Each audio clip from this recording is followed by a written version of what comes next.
The Magical Journey of Learning How to Read by Royce Myers.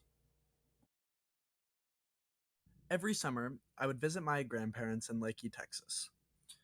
At 7 a.m., like clockwork, every morning, my grandma would come in to get me up to take me to the library with her while she worked on stuff on the computer. Time to get up, Royce. We're going to the library. For me, going to the library was a miserable experience. Not only because I couldn't read, but because I had to sit there and wait for my grandma for hours on end, doing nothing.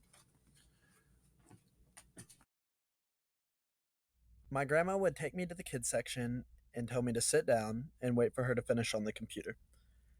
As I would look around the books, it would be a reminder to me of the fact that I couldn't read, and also the fact of why I was about to be held back from the first grade.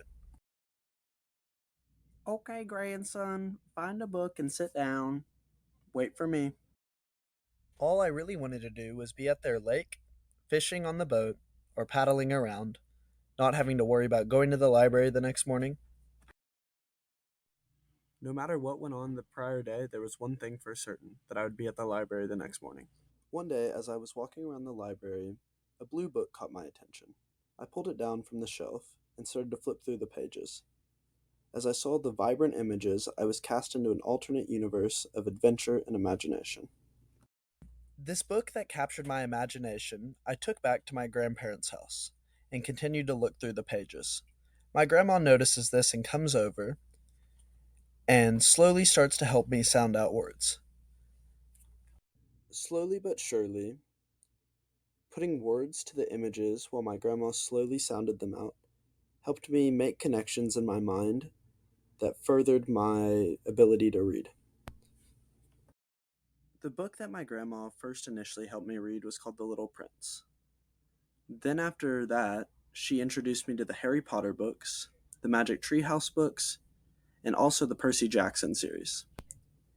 This was the first initial step to casting my interest into literacy. These summers at my grandparents' not only helped my reading ability, but also allowed me to find a new passion and interest in such. It also helped me catch up to the grade level that I needed to and move on. In the end, reading was no longer a fear of mine, but something that I actually enjoyed doing. It was an escape from the real world, and I now got to enjoy that escape with my grandmother. Because at the end of the day, reading brought our relationship so much closer together. The end.